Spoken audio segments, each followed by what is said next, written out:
Hadisnya dari Hamran.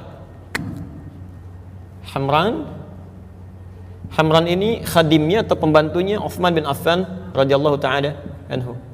Utsman bin Affan. Kata Hamran, laqad da'ani Utsman bin Affan radhiyallahu taala anhu. Utsman bin Affan pernah memanggil saya satu kali, kemudian mengajarkan saya untuk berwudu. Fa amarani an atawadda, maka memerintahkan saya untuk berwudu. Utsman mengajari dulu. Lihat bagaimana cara Utsman mengajari kepada beliau. Yang pertama, lihat kalimatnya. Saya mulai dari sunnahnya dulu ya. Baik. Perhatikan. Pertama dengan menyampaikan hadis Nabi tadi, yaitu mulai dengan mengucapkan kalimat bismillah. Dan mohon izin ya, ketika Anda ucapkan bismillah, tolong jangan cuma di lisan. Rasakan Allah melihat Anda, mengawasi, sehingga kita ingin tampilkan wudu dan berlindung kepada Allah dari godaan setan. Baik, mulai dengan bisa membersihkan tangan dulu, telapak ini, dengan menyela-nyela begini ya. Jadi bukan cuma begini, pakai sabun tapi ini nggak disela, itu tidak diinginkan. Ya, jadi Anda siapkan airnya, bisa dengan menggunakan keran tapi tidak berlebihan. Ingat, ya jangan sampai air mengalir terlalu berlebihan, dan itu tidak diinginkan. Baik, bahkan Utsman bin Affan wudunya nggak pakai keran. Ya, beliau wudunya menggunakan bejana. Jadi kalau seperti ini misal, ya saya ambil ini aja lah. Ini gayung misalnya kan, bukan gayung yang ditumpahkan, jadi begini tidak. Tapi airnya diambil, perhatikan, bukan dicelupkan ke dalam, tapi ini ya diambil begini. Baru kemudian setelah begini. Paham? Baik ya. Jadi ingat bagaimana efisiensi penggunaan air di sini, bukan dicelupkan ke dalam begini, ya, tidak juga ditumpahkan seperti ini. Ya, nanti Anda akan temukan orang yang basuh muka, gayungnya ke sini gitu kan, basuh tangan, gayungnya ke sini, akan ditemukan seperti itu. Ya, ini menyalahi ketentuan hadis. Lihat, ambil begini, mulai sela-sela begini, paham? Satu, sebentar. Kalau ini sudah selesai, taib sudah dianggap baik, 2-3 kali, kadang-kadang Nabi 2 kali, kadang-kadang 3 kali. Tapi tidak berlebihan. Lebih daripada 3 kata Nabi, faqad asa Abul Qasim. Dia telah bermaksiat menyalahi ketentuan Nabi. Baik, setelah itu mulai dengan yatamadmad, berkumur-kumur. Dalam bahasa Arab, kalimat tamadmadah itu bukan sekedar memasukkan air ke mulut, tapi juga mengeluarkan kotoran yang di mulut. Jadi begitu Anda masukkan misalnya air ke mulut, ya bahasa Utsman bin Affan radhiyallahu taala anhu, sahabat Utsman, Anda ambil airnya ke mulut, kemudian mulai hirup sedikit, istinsyak ke hidung. Jelas? Lalu Anda kumur-kumurkan itu sambil mengeluarkan kotoran di mulut. Ya. Bahkan kadang-kadang Nabi meminta untuk sebagian menyikat ininya, menyikat giginya. Ya, ada yang menggunakan siwak, ada yang menggunakan sebagian dari tangannya seperti ini. Ya, agar sebagian kotoran yang ada di giginya bisa keluar. Setidaknya demikian. Paham sampai sini? Baik. Sebagian dihisap ke hidung, tidak perlu berlebihan, yang penting kotoran bisa terserap dan bisa keluar. Ya, Anda bisa kuatkan, namanya istinthar. Istinthar itu menguatkan, mengeluarkan dengan kuat, menyebarkan. Bisa begitu. Bisa Anda tutup misalnya salah satu dengan jemarinya. Ya. Paham sampai sini? Baik, saya ulangi ya. Ambil air, sudah selesai, bismillah. Kemudian Anda mulai berwudu, kumur-kumur. Hirup sebagian, keluarkan. Jelas sampai sini? Baik, bisa 2-3 kali. Ini masuk dalam kategori sunnah. Artinya kalau Anda tunaikan, pahalanya banyak di sini. Tapi sekiranya airnya tidak cukup untuk mengerjakan yang sunnah ini, Anda bisa langsung masuk kepada yang pokok. Ada 4 yang pokok ini. Anda mesti hati-hati ya, jangan terjebak oleh setan. Nanti ada yang sunnahnya sempurna, tapi yang pokoknya tidak sempurna, maka wudunya tidak sah. Tapi kalau yang pokoknya sempurna, walaupun sunnahnya tidak sempurna, wudunya tetap sah.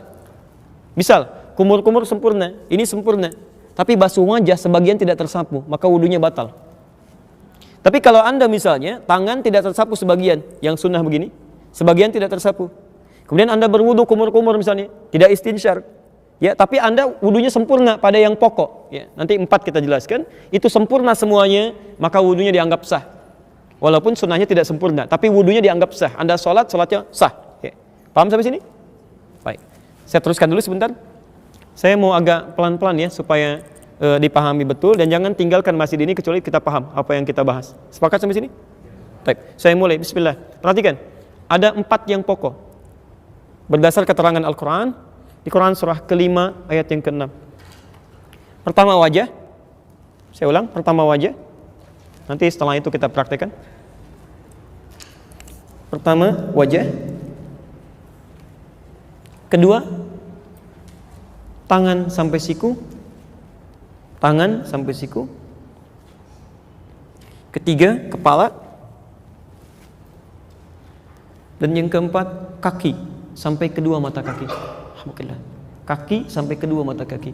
Wajah, tangan sampai siku, kepala, dan kaki sampai kedua mata kaki. Jelas? Berarti itu 4 yang pokok ya. Selebihnya sunnah. Ya, selebihnya adalah sunnah. Jadi kalau teman-teman di jalan misalnya menemukan air yang sangat terbatas tapi cukup bagi yang 4 ini, jangan dulu tayamum. 4 ini dahulukan. Nah, sekarang perhatikan bagaimana cara kita membasuhnya. Bismillah. Baik.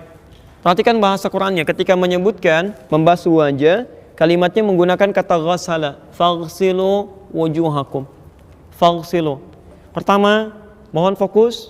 Kalimat ghassala, faghsilu itu mengandung arti mengambil sesuatu untuk ditumpahkan di tempat yang akan dibasuh. Jadi ambil airnya, tumpahkan di wajah, bukan ditumpahkan dulu baru dihapuskan. Jelas ya? Jadi Anda ambil air, awas hati-hati, Anda keliru bisa salah. Ambil airnya, setelah itu kemudian tumpahkan di tempat yang akan dibasuh. Pertama apa? Wajah. Nah, sekarang perhatikan, apa batasan wajah dulu? Apa batasan wajah yang dimaksudkan? Ya, boleh ya, kita lihat ya. Wajah dimulai dari batas dahi di sini, kening. Di sini. Turun ke bawah, bagian depan, tampak depan di sini, sampai ke ujung mata di sini. Maaf, perhatikan betul, termasuk bagian bawah telinga di sini. Ya, sampai ke dagu. Kalau yang ada janggutnya, Anda sampai di selai begini. Nanti 1 kali, tidak usah ngambil air lagi. Ya, nanti saya contohkan. Saya ulang ya. Bagian dagu di atas, bagian dahi di atas sini, sampai ke tampak wajah depan, sini, sampai ke bagian bawah telinga di sini, sampai ke dagu di sini. Yang ada jenggotnya sekalian di selai. Paham sampai sini? Baik, saya praktekkan ya. Bismillah. Ambil airnya, Anda tumpahkan. Sekarang perhatikan cara menumpahkannya ya. Bisa bermacam-macam, tapi poinnya ada 2 hal yang harus Anda ketahui. Ini ditumpahkan, ya. Saat ditumpahkan begini, yang jari telunjuk itu bisa membersihkan sudut-sudut mata. Ya, jelas? Anda ambil airnya, tumpahkan, yang telunjuk membersihkan sudut-sudut mata di sini. Ya, sehingga insya Allah ketika Anda berwudu seperti ini, kotoran di mata pun bisa keluar. Tapi ingat ya, tidak ada isyarat spesifik apakah matanya terbuka atau tertutup. Ya, jadi terbuka boleh, tertutup juga nggak ada masalah ketika Anda tumpahkan itu. Walaupun sebagian pakar mengatakan akan lebih baik kalau terbuka supaya kotoran dalam itu bisa keluar dalam kelopak. Ya, di Anda masukkan begini, Anda basuh, telunjuknya mulai menyapu yang ujung mata di sini. Bersamaan dengan itu, jempol membersihkan bagian bawah di telinga sini. Paham? Baik. Perhatikan. Ambil air, tumpahkan. Tuh, otomatis tuh lihat. Kemudian ini. Ya. Dan selesai. Ambil lagi, dan tumpahkan seperti ini. Ya, selesai. Jelas? Baik, 2-3 kali. Maksud 2-3 kali itu begini, tidak harus Anda sampai 3 kali. Kalau sekiranya airnya cukup pada yang kedua sudah merata, Anda bisa cukupkan. Ya, kalau tidak cukup pada yang ketiga, sempurnakan sampai airnya mulai meresap dengan baik. Jelas sampai sini? Baik, ini bagian yang pertama. Kita belum selesai. Selanjutnya, saya mohon izin agak cepat ya, karena saya meng-cancel talim setelah ini karena harus istirahat, ada kondisi yang harus disesuaikan. Jadi mohon izin untuk bisa lebih fokus. Baik. Sekarang perhatikan, setelah wajah apa? Ingat, bukan tangan. Awas, bukan tangan, tapi tangan sampai siku. Apa kayak tangan sampai siku? Lihat sini. Kalau cuma tangan saja, yad dalam bahasa Arab, itu artinya dari ujung jari sampai ke sini, ini tangan. Yad. Jelas? Baik, tapi dalam bahasa fikih, setiap ibadah itu selalu detil, sampai di mana kita harus basuh, di mana kita praktekkan. Saya beri contoh misal. Ini telapak tangan disebut kaf. Ini pergelangan disebut rusuh. Ini sa'id. Ini mirfaq, jamannya marafiq. Kalau cuma tangan sampai sini, katif sampai bahu. Sekarang perhatikan, Anda dalam sholat saja misalnya, bagaimana cara telapak yang kanan menutup punggung yang kiri? Itu ada di hadis An-Nasai nomor hadis 886. Kata Nabi, letakkan telapak yang kanan, kaf al-yumna alal yusra, letakkan punggung yang kanan di punggung yang kiri begini. Atau rusgh ala rusghi, ya. Ini pergelangan di pergelangan. Jadi ketemu pergelangan di sini. Ya, ini. Tapi langsung ya, tidak Anda ukur dulu Allah gitu kan? Enggak. Jadi langsung aja. Nah, ini ya. Nah, saya ingin tunjukkan maksud saya bahwa dalam bahasa fikih itu kalimatnya selalu jelas. Ya, tidak pernah samar. Kalimatnya jelas. Jadi kalau disebutkan rusgh berarti cuma sampai sini. Kalau disebutkan kaf cuma yang ini. Kalau disebutkan mirfaq berarti hanya sampai sini, tidak sampai ke sini. Nah, ini artinya saat Anda berwudu, kalimat Qur'annya adalah meminta Anda membasuh tangan dari ujung jari sampai ke sini aja batasnya. Marafiq. Jadi kalau sampai sini salah, sampai sini keliru, mesti sampai sini. Ke sini pun berlebihan. Paham ya? Dan tolong diingat, bersihkannya, membasuhnya, menumpahkannya itu dari tangan ke siku, bukan siku ke tangan. Jadi bukan airnya diputar kerannya, lalu Anda tadahkan begini, siku Anda dibeginikan. Itu keliru. Kalau dalam bahasa Qur'annya keliru. Ya karena yang benar itu diambil airnya, kemudian ditumpahkan ke sini, baru dibasuhkan, turunkan kembali. Ya, nanti kita akan lihat kenapa mesti seperti itu. Ya, nanti ada penjelasannya. Ya. 3 kali selesaikan, baru kemudian yang kiri. Jelas sampai sini? Baik, ambil airnya, tumpahkan, basuh, turunkan. Sampai 3 kali sampai airnya merata. Baik, nanti kita akan lihat saat membasuh seperti ini ada situasi yang bisa kita hadirkan dalam jiwa kita, dan itu yang akan bisa menjadikan kita menjauh dari setan. Ya. Taib, yang ketiga, 3. Wamsahu biru'usikum. Baik, yang ketiga kalimatnya berubah dari kata ghassala menjadi masaha. Ya, dari kata ghassala menjadi masaha. Perhatikan detailnya bahasa Quran. Ya. Kalau ini bukan firman Allah, mustahil bisa seperti ini, mustahil. Ya. Dari ghassala jadi masaha. Wamsahu biru'usikum. Kalau yang ini artinya membasuh, menumpahkan air di tempat yang akan dibersihkan. Tapi kalau yang ini artinya mengusap. Mengusap. Yang dimaksud dengan mengusap di sini artinya airnya tumpahkan dulu. Jadi begitu Anda misalnya ingin mengusap bagian kepala, ya, biru'usikum kepala, Anda ambil airnya, nah tumpahkan dulu begini. Tumpahkan baru diusapkan. Jadi bukan ambil airnya lalu disampaikan ke kepala begini, tidak. Ya awas, nanti juga ada kasus sebagian akhwat ketika akan berwudu langsung tuh di jilbabnya begini-begini. Ada kasus begitu, itu nggak tepat. Itu tidak tepat. Tadi kita lihat yang tepatnya, ya. Karena yang dimaksud masaha itu bukan air diambil tumpahkan, tapi tumpahkan dulu airnya baru diusapkan. Paham? Nah, sekarang perhatikan. Apa yang diusap itu? Ternyata yang diusap itu biru'usikum. 1 ru'us, jamak dari kata ra'sun, ru'us, jamak dari kata ra'sun, yang berarti kepala. Bukan rambut, ingat, kepala bukan rambut. Jadi kalau ada orang berwudu hanya membasuh rambutnya saja, itu tidak sah wudunya. Kadang-kadang ada sebagian laki-laki atau anaknya gitu kan, yang remaja tuh pengen cepat segera kan, rambut sudah rapi, kemudian wudu lagi batal, cuman rambutnya aja begini, takut gitu kan, nggak nyampe kepalanya, itu batal. Dia nggak sah wudunya, harus mengulang dia. Ya, paham sampai sini? Nah, ini nikmat dari Allah Subhanahu Wa Taala, disebutkan kepala sehingga semua orang bisa berwudu dengan baik. Kalau disebutkan rambut kan yang nggak punya rambut repot ya. Time. Dan ini yang menarik. Ketika Allah meminta mengusap kepala, menggunakan huruf ba di situ. Wamsahu biru'usikum. Padahal Allah bisa mengatakan begini, wamsahu ru'usakum. Tapi pakai ba di sini. Biru'usikum. Ya, kalau kalimatnya hanya sekedar mengatakan wamsahu ru'usakum tidak menggunakan ba, maka semua kepala wajib dibasuh dari depan sampai belakang. Habis. Tapi ketika menggunakan ba dari 14 fungsi tadi, ya, di sini terdapat 3 fungsi utama. Ba dalam huruf ini. Ya. Nanti ada orang Indonesia yang kuliah di Al-Azhar, alhamdulillah dapat gelar doktor S3 hanya membahas huruf ba ini aja. Ba di ayat ini dibahas dapat doktor tuh. Ya. Ya, teman-teman yang belum silahkan, masih ada huruf ta, huruf da, huruf jim, huruf sampai ya tuh. Masya Allah, luar biasa. Ya. Di bahasa Arab itu, saya di jurusan bahasa Arab itu luar biasa. Bukan cuman kalimatnya, hurufnya, harokatnya ada maknanya.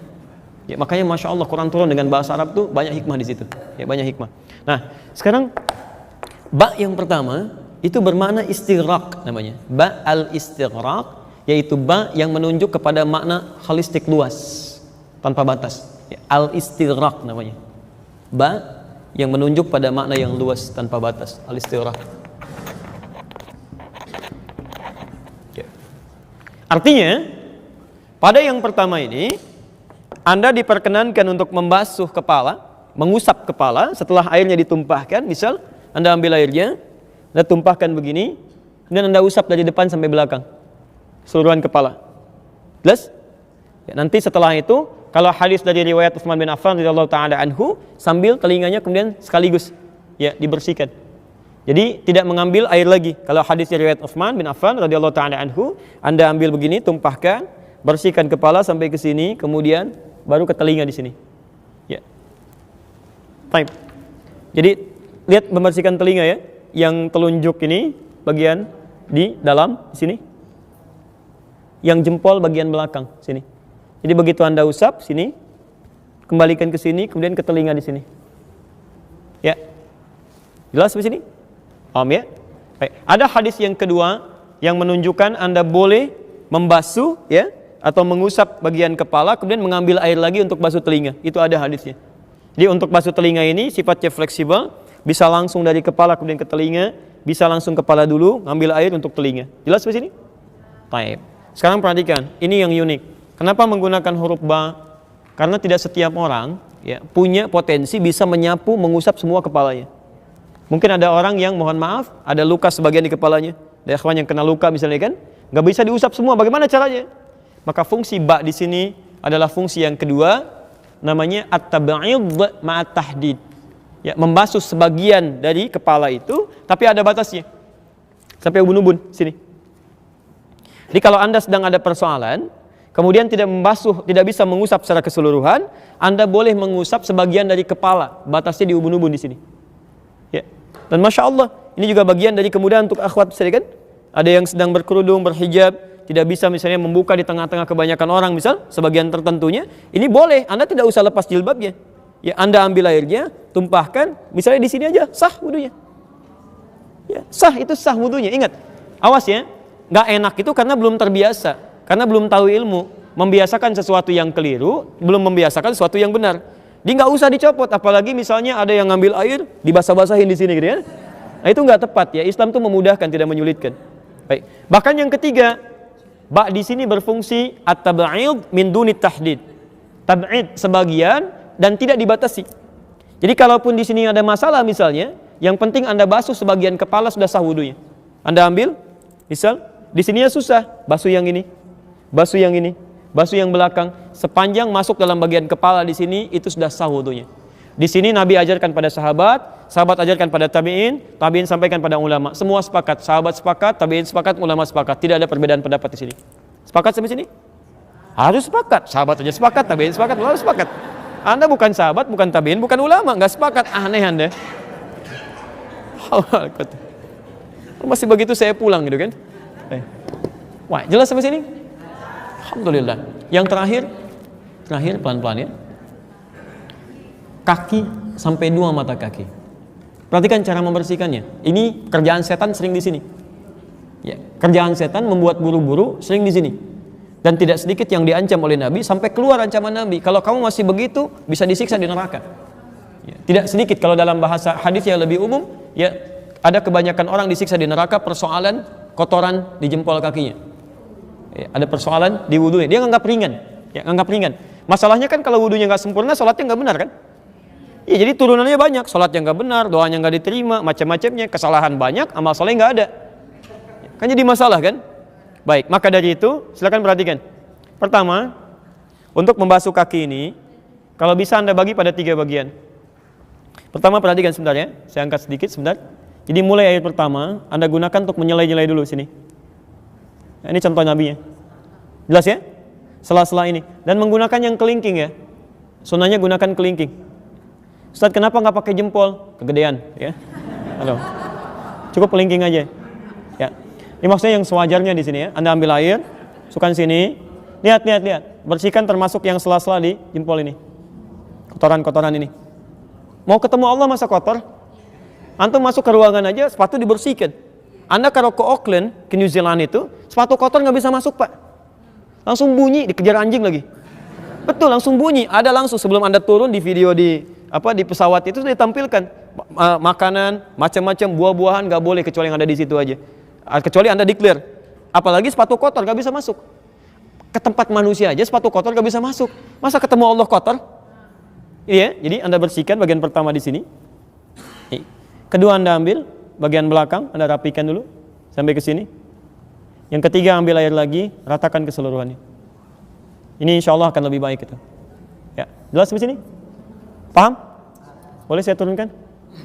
Paham. Baik. Belum selesai. Itu baru wudhu biasa. Setan masih mungkin menggoda. Baik. Yang terakhir, bagaimana cara berwudunya? Yang tadi baru sekadar sifat, belum masuk pada inti yang paling penting ya. Nah, setelah selesai wudhu ini yang mau saya bahas lebih jauh. Imam At-Tirmidzi meriwayatkan hadis disambung dengan doa. Apa doanya? Asyhadu an la ilaha illallah wa asyhadu anna Muhammad rasulullah. Setelah itu, Allahumma ja'alni minat tawwabin wa ja'alni minal mutahhirin wa ja'alni min ibadikas salihin. Baik, apa artinya? Ini yang menjadikan kita tidak menghayati wudhu yang kita kerjakan, sehingga mudah bagi setan mengerjai kita dalam kehidupan. Padahal kalau orang benar wudhunya dengan mengucapkan kalimat tadi, setan gak akan pernah tembus pada dirinya. Ya. Yuk catat dalilnya. Quran surah kedua Al-Baqarah. Kita pakai Quran aja dulu supaya lebih mudah. Ayat 222, posisi paling kanan di pertengahan, agak sedikit ke bawah. Ayat 222, paling gampang tuh, surah 2 ayat 222. Kemudian Quran surah ketiga ayat 31, posisi paling kiri sebelah atas. Quran surah ketiga Ali Imran ayat 31. Sudah? Baik, sekarang perhatikan. Bismillah. Anda setelah selesai menunaikan wudhu dan Anda berdoa, perhatikan kalimatnya. Allahumma ja'alni, setelah bersyahadat, Allahumma ja'alni, ya Allah mohon jadikan aku minat tawwabin, termasuk orang-orang yang bertaubat. Teman-teman perhatikan ya. Anda telah wudhu tapi doanya kok taubat. Ya, telah wudhu tapi doanya selesai taubat. Apa itu taubat? Baik, kau usah ngarang ya, kita kembalikan dulu ke Quran ya. Pelajaran mengarang hanya ada dalam bahasa Indonesia ya. Baik, syariat tidak. Ya, taubat itu nanti turunannya ada di Quran surah keempat ayat 17 sampai ayat 18. Quran surah keempat ayat 17 sampai ayat 18. Ya, prakteknya ada di Quran surah ketiga ayat 133, posisi paling kanan sebelah atas di pojok. Quran surah ketiga Ali Imran ayat 133. Ya. Alhamdulillah. Taubat adalah proses kembali menuju ketentuan Allah. Ya, proses kembali menuju ketentuan Allah. Asal kata taubat itu kembali asalnya. Ya, kembali menuju pada ketentuan Allah. Sudah? Dengan cara mengakui kesalahan yang dikerjakan, dengan cara mengakui kesalahan yang dilakukan atau dikerjakan,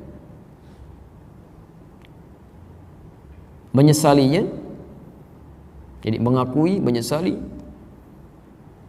dan berjanji untuk tidak mengulanginya.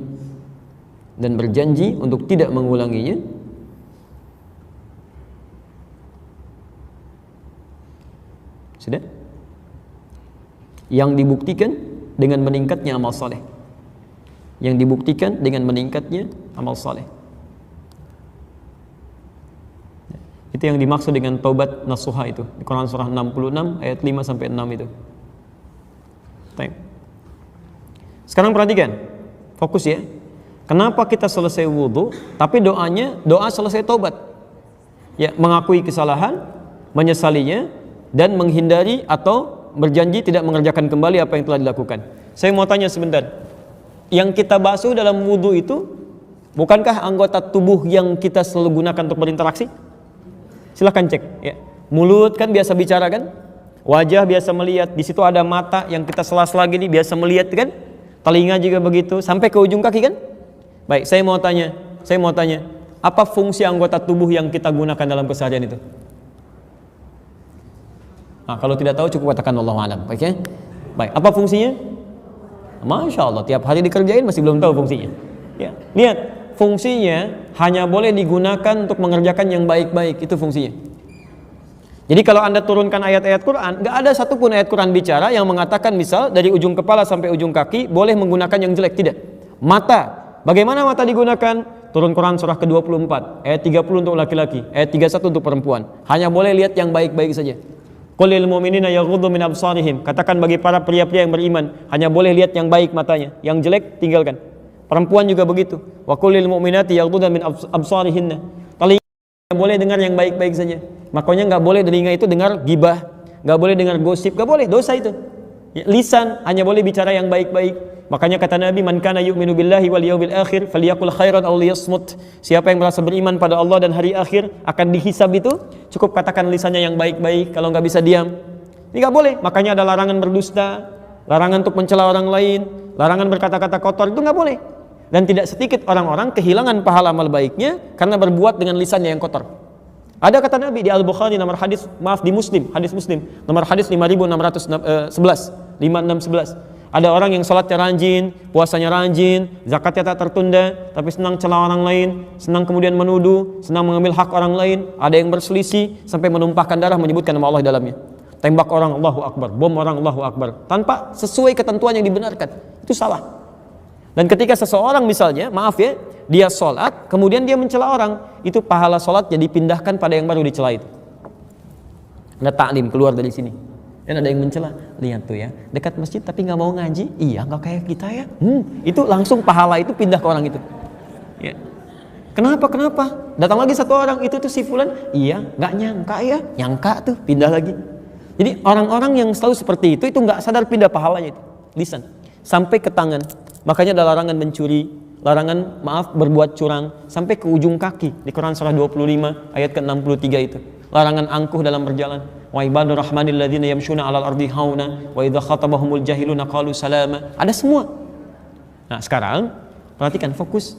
Kenapa kemudian kita coba basuh itu dalam kehidupan kita saat berwudu? Karena boleh jadi saat tangan ini digunakan dari mulai ujung kepala sampai ujung kaki digunakan, mungkin berpotensi berbuat yang salah.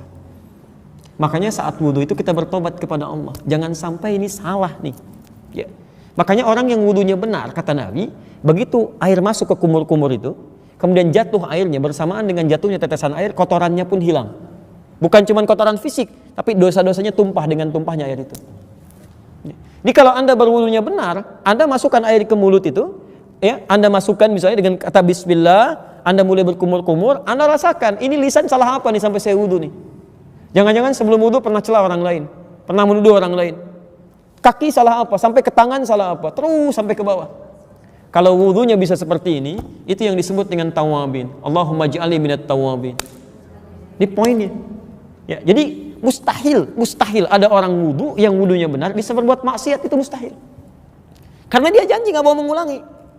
Ini salah kalau orang wudhu kemudian setelah wudhu lisannya kotor lagi, setelah wudhu pandangannya kotor lagi, itu mustahil. Bahkan ketika dia keliru pun dia akan bergegas mengucapkan kalimat Allah, istighfar. Kalimatnya wasari'u ila maghfirah. Dia bergegas akan istighfar kepada Allah. Begitu melihat misalnya buka handphone, tiba-tiba muncul gambar yang Allah enggak sukai, astagfirullah, tutup dia, gunakan yang lain. Ya, Anda lihat tayangan TV ada ghibah, astagfirullah, salah, dipindahkan. Kalau perlu cari channel yang enggak ada, yang enggak bagus-bagusnya itu, tinggalkan. Ya. Dan saat dia palingkan pun astagfirullah, itu matanya ikut berpaling. Bukan astagfirullah. Astagfirullah. Ya. Pasti berpaling gitu ya. Mata berpaling, kalimat mengatakan istighfar di situ. Ya, jelas sampai sini? Jadi teman-teman sekalian, pertama itu tawab. Tawab itu mengoreksi diri sambil dia berwudu dengan baik. Jadi kalau wudu Anda seperti ini, setan nggak akan tembus. Nggak akan tembus, kan? Yang kedua yang paling menarik, ya. Allah waj'alni minat tawabin, waj'alni minal mutatahhirin. Apa artinya mutatahhirin? Gak usah ngarang. Pelajaran mengarang cuma ada di bahasa Indonesia, kan? Kalau tidak tahu cukup katakan wallahu alam. Apa artinya mutatahhirin? Alhamdulillah, baik. Baik. Mutatahhir, ada tahhir, ada mutatahhir, itu beda. Tahhir dari kata taharah. Taharah itu bersih luarnya, suci dalamnya. Kalau cuma bersih luarnya tapi dalamnya tidak suci disebut dengan nadhafah. Orangnya disebut dengan nadhif. Misal, hewan apa yang diharamkan oleh Quran? Misal, hewan itu dibersihkan, dicuci, disisir sampai rapi. Bersih tidak? Bersih. Suci tidak? Tidak. Dan ada manusia-manusia yang bersih luarnya tapi nggak suci hatinya.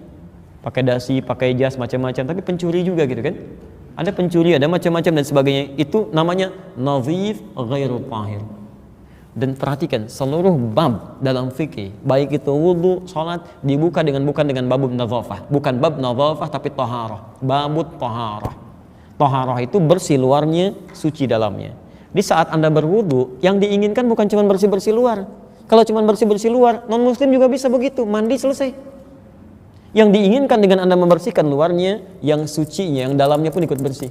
Tangan ini bersih, tidak mengerjakan yang kotor lagi, dari ujung kepala sampai ujung kaki. Karena itu disebut dengan babut taharah, bukan babun nadhafah. Paham sampai sini? Nah, itu disebut dengan tahir orangnya. Tapi masalahnya, kalau sudah suci, orangnya disebut tahir. Tapi problemnya, nggak ada orang suci di muka bumi. Tidak ada orang suci. Ya, bahkan Nabi Yusuf pun, Masya Allah, Nabi Yusuf sampai mengatakan, saya tidak bisa menyucikan diri saya. Quran surah 12 ayat 53, posisi paling kiri sebelah atas. Quran surah 12 ayat 53. Ya. Wa ma ubarri'un nafsi, saya nggak bisa menjadikan diri saya suci. Jadi nggak ada manusia suci. Hanya para nabi dan rasul itu dijaga oleh Allah supaya tidak berbuat kesalahan. Namanya maksum namanya. Tapi sifat manusianya menjadikan mereka tidak suci. Cuma dijaga untuk tidak berbuat salah. Kalau kita mustahil nggak ada yang salah.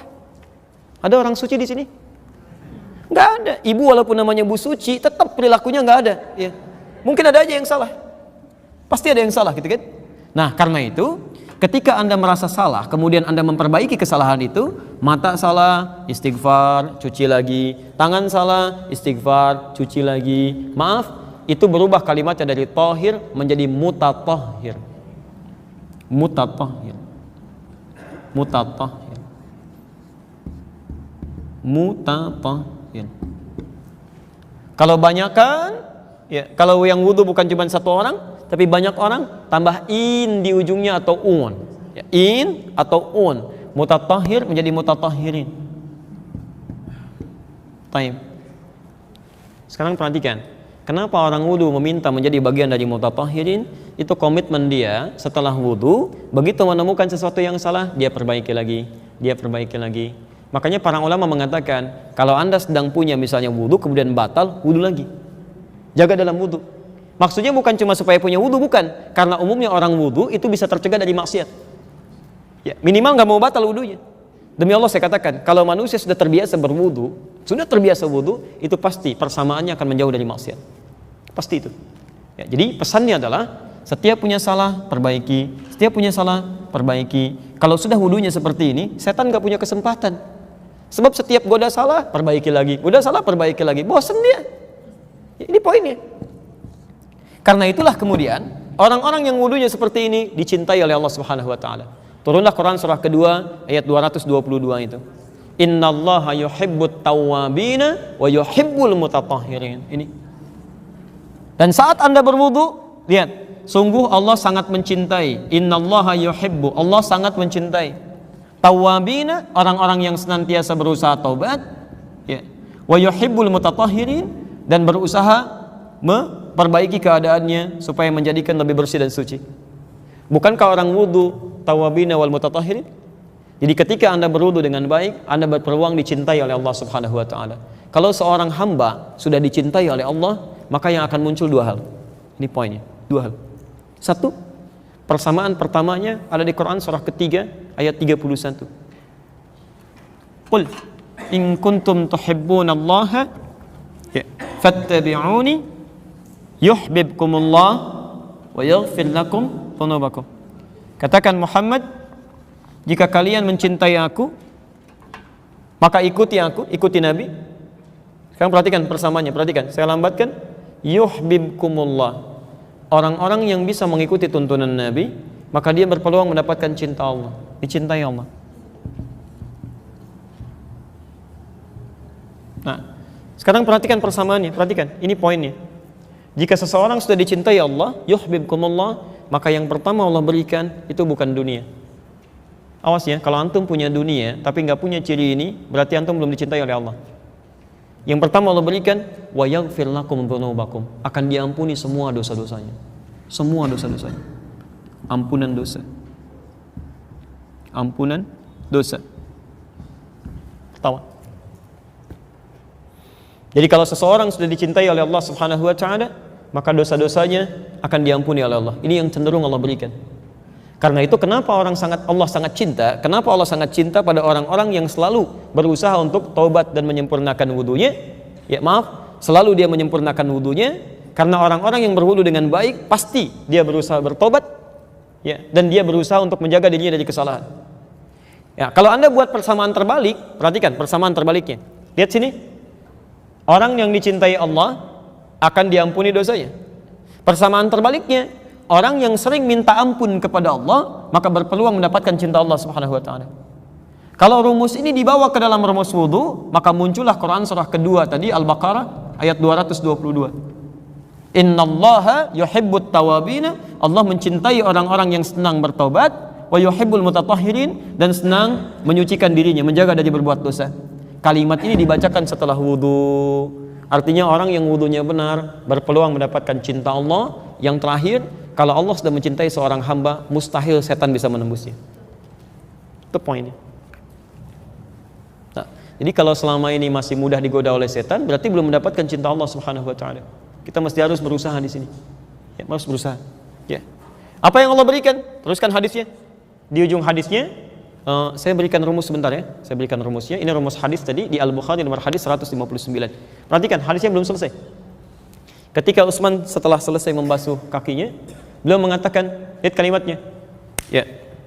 Man tawaddaa biwudu'in bimithli wudu'i hadza, siapa yang berwudu seperti wudunya saya ini, ya, berdasar keterangan wudunya Rasulullah, ya, kata Utsman, seperti inilah wudunya Rasulullah sallallahu alaihi wasallam. Siapa yang berwudu seperti saya ini, maka kata Rasulullah, thumma shalla rak'ataini, kemudian dia salat 2 rakaat, salat sunnah wudu. Jadi dia wudu dulu dengan sempurna, kemudian dia salat 2 rakaat, walam yuhdis ma fihima, dan dia tidak berbicara sepatah kata pun di antara wudu dengan salat itu. Di antum wudu, selesai wudu, sempurnakan, kemudian seperti tadi Anda salat 2 rakaat dan tidak bicara, lihat, ghafarallahu Allahu ma taqaddama min dzambi. Paling minimal yang pertama diberikan, semua dosa-dosa yang telah lalu akan diampuni oleh Allah Subhanahu wa taala. Hadisnya sahih. Semua dosanya. Dari yang kecil sampai dengan yang besar. Ya. Karena itu, ibadahnya disebut dengan wudu. Apa artinya wudu? Apa artinya wudu? Tuh, pertanyaan ketiga masih ngarang juga. Gak usah ngarang. Apa artinya wudu? Allahu a'lam. Baik, wudu itu asal bahasanya bukan bersuci ya. Kalau bersuci taharah. Itu pengertian fikih ya. Wudu artinya suci, itu pengertian fikih. Secara bahasa, wudu itu berasal dari kata dau'un. Dau'un. Ya. Yang berarti cahaya yang terang, sinar yang terang, atau aura kebaikan yang tampak. Aura kebaikan yang tampak. Ya. Jadi ada orang-orang yang seakan-akan wajahnya itu ada cahaya gitu sikapnya. Jadi dari jauh Anda sudah lihat enak, ada cahaya kebaikan, teduh melihatnya, tenang perasaan Anda gitu kan? Seperti terangnya cahaya matahari yang diharapkan itu. Dau'un, jamaknya disebut dengan diya'un. Quran surah ke-10 ayat ke-5. Walladzi ja'ala asy-syamsa diya'an wal qamara nura. Nah, sekarang saya berikan rumus dan ini akhir dari kajian kita. Saya tutup di sini.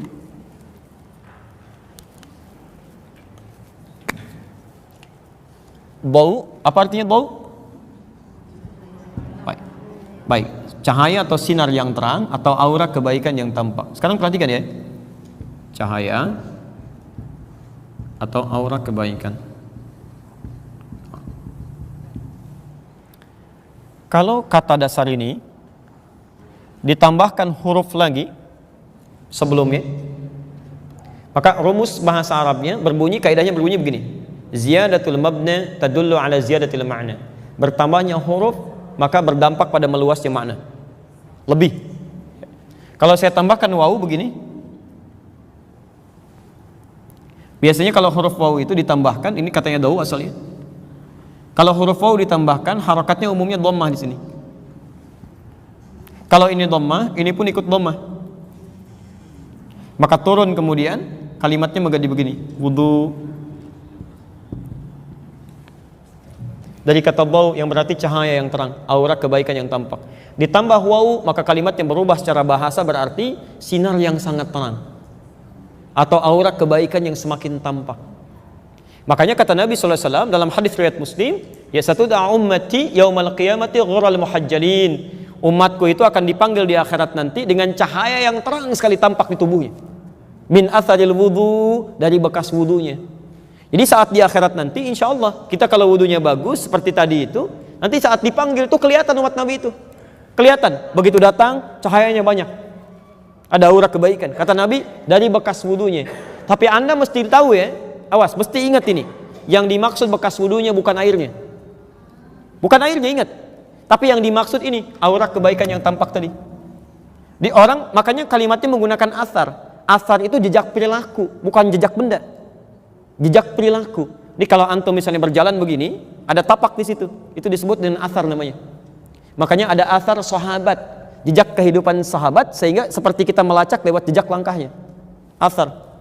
Ya. Makanya kata Nabi, orang yang benar wudunya bisa tampak pada perilakunya, aura kebaikannya. Kira-kira, maaf, semakin bercahaya nggak wajahnya?